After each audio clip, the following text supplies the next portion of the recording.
Saludo a Pablo Abeluto, que fue secretario de Cultura. Pablo, ¿cómo te va? Buen día. Hola Antonio, ¿cómo estás? Con cierta preocupación porque noto como una escalada violenta en cada discurso y me pregunto cómo termina todo esto, porque poníamos recién el audio de una pelea en un colectivo donde se insultaban Cuca, libertario, mileísta. Una locura.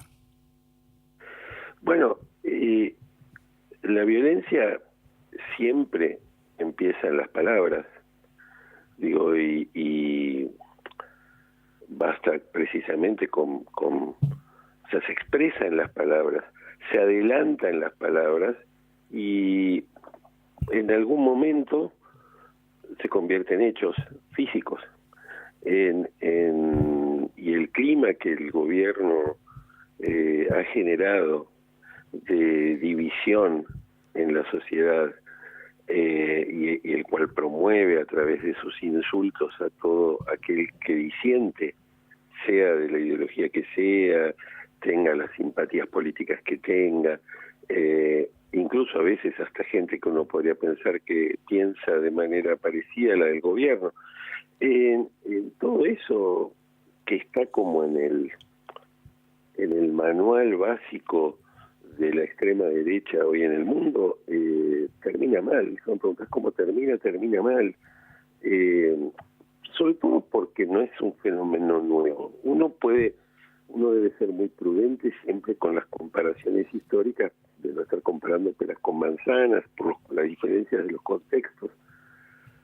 Pero el discurso de los parásitos, el discurso de la deshumanización del adversario, de la animalización del adversario, de que el adversario, de que el otro, el oponente, el que no piensa como yo, no tiene prácticamente derecho a la existencia, no es un invento de Milei, ni en nuestra historia ni en la historia del mundo. Digo, y para mí te diría que más o tan preocupante como lo que hace el gobierno son los silencios, Total. son las complicidades, son los consensos que ese lenguaje tiene. Son los que dicen, no, a mí me gusta la economía, pero yo toda esa parte de los insultos no estoy de acuerdo, pero tampoco dicen nada. Es decir, el autoritarismo no avanza solo por la voluntad y la energía de los autoritarios, también avanza sobre el silencio, los silencios, sobre las complicidades, sobre las comodidades, sobre el confort de otros que callan. Digo, es decir, la dictadura militar argentina, que vos y yo por cuestiones generacionales Sí. la conocimos siendo jóvenes, Ujú. muy jóvenes, no avanzó solo con los tanques y su política de terrorismo de Estado, también avanzó sobre consensos, sobre silencios, sobre mejor de esto no se habla. Digo, una cosa es la imagen de la resistencia contra la dictadura después de la guerra de las Malvinas y con la efervescencia de la política, y una cosa muy distinta era mirar el país, y basta ir a los archivos periodísticos en 1977, 78, 79, digo, donde los economistas decían las cosas muy parecidas a las que se escuchan hoy, y los funcionarios decían cosas muy parecidas a las que se escuchan hoy, y sabemos lo que al mismo tiempo estaba sucediendo en los sótanos y fuera de la vista de la gente. Entonces yo condeno, por supuesto, como condenamos todos los que tenemos pensamiento democrático, estas posiciones extremas, agraviantes, irracionales del presidente y de quienes lo acompañan. Pero quisiera también levantar una señal de alerta, sobre todo en un proceso que vamos a tener electoral en este año. Digo, hay que decir que no a esto. No alcanza solamente con enojarnos en Twitter, en las redes sociales, incluso con hablar en la radio. Digo, están pasando cosas muy serias. Están pasando cosas muy serias que van a exigirnos, no solo a los que son militantes y están y han elegido esa manera de vivir, sino a la ciudadanía en su conjunto, para defender aquellos valores en los que creemos y aquellos valores que compartimos, más allá de que en un montón de cosas pensemos distinto, digo, hacia el pasado o hacia el futuro, pero en cualquier caso queremos convivir. O sea, que quiero convivir, quiero vivir tenemos que vivir en un decía Pepe Mujica en un discurso, tenemos que construir un país donde podamos convivir. No puede ser que todos los días estemos recibiendo insultos, digo, de un energúmeno convertido en presidente. Digo, no funciona la vida en sociedad así, no funciona la vida comunitaria así. No, y aparte, todos tenemos personas que no piensan como nosotros, sino por eso nos matamos en nuestros equipos de trabajo, en nuestras familias, entre nuestros amigos. Digo, y además ya lo hicimos y se salió mal, digo, no lo hagamos más. No, y aparte esto te limita el debate de ideas, porque lo lindo de la democracia, lo lindo de la política es debatir ideas, es construir consensos. Bueno, no podemos aceptar que eso haya sido lo lindo de la democracia y se haya perdido.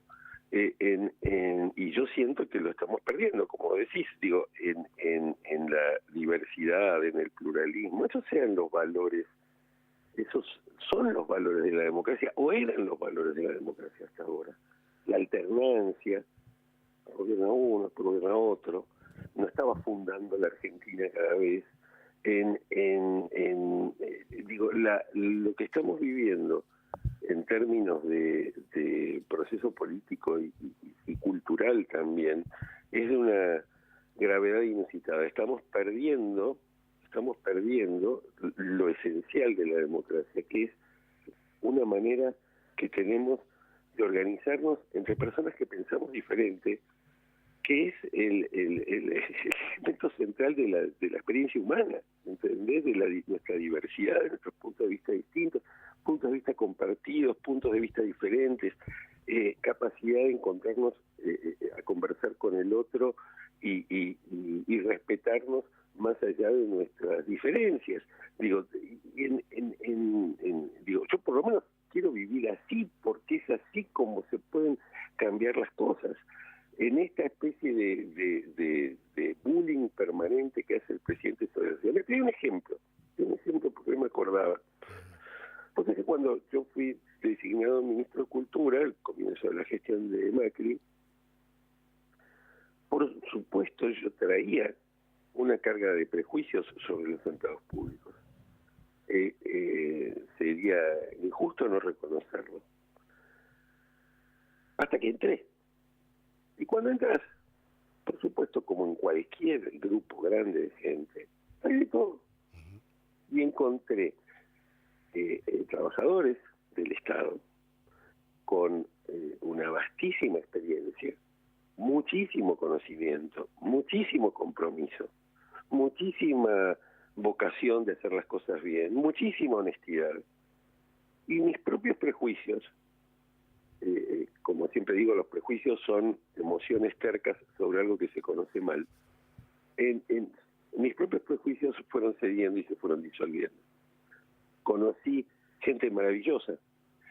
Algunos pensaban más o menos como yo, y otros no pensaban para nada como yo en términos políticos, ideológicos, votaban otras cosas, digo, no importa ni qué. Digo, pero pero a la hora de trabajar, pudimos hacerlo perfectamente. Y sobre todo, cuando el presidente carga del modo salvaje y violento, como lo hizo ayer, sobre los empleados públicos, estableciendo también un prejuicio, un estigma sobre la gente que trabaja en el Estado, cuando él es una de las personas que trabaja en el Estado, cobra su sueldo del Estado. Y cuando yo pude ver, en un espacio, si querés, no protagónico, no central, pero los pude ver trabajando en los museos, he hablado con ellos, los pude ver trabajando en el Centro Cervantes, los pude ver trabajando en el Cabildo, trabajando los conocí, Y cuando te conoces, el prejuicio cede. Claro. Cuando te reconoces en el otro, no era como yo pensaba. Y a veces pasaba también al revés, mira, no era como yo pensaba. Algunos pensaban que yo no, porque todo lo que ves de lejos lo ves distorsionado. Y tendemos los seres humanos a pensar que los otros son como Milei los imagina, pero para eso tenemos algo entre las dos orejas. Digo, y esta involución hacia el estigma del empleado público, porque el empleado público también es los graduados jóvenes de la Facultad de Medicina que ganan 700 lucas en el Garrahan y están curando a chicos con cáncer, también son empleados públicos. Y los investigadores del CONICET de alguna manera también lo son. Y los policías que arriesgan su vida, y los que trabajan en el INTA, y los que trabajan en el INTI, eso también, está lleno de gente. Digo, si yo te tuviera que decir una de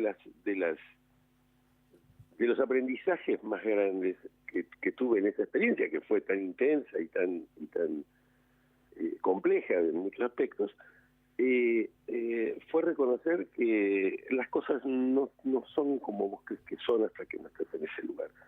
Y cuando yo veo al presidente decir estas brutalidades agraviantes sobre un montón de gente que va a laburar todos los días, que cree en el servicio público, que se esfuerza a veces por resolver problemas de la gente, que se esfuerza porque los trámites salgan rápido, que se esfuerza porque es muy injusto.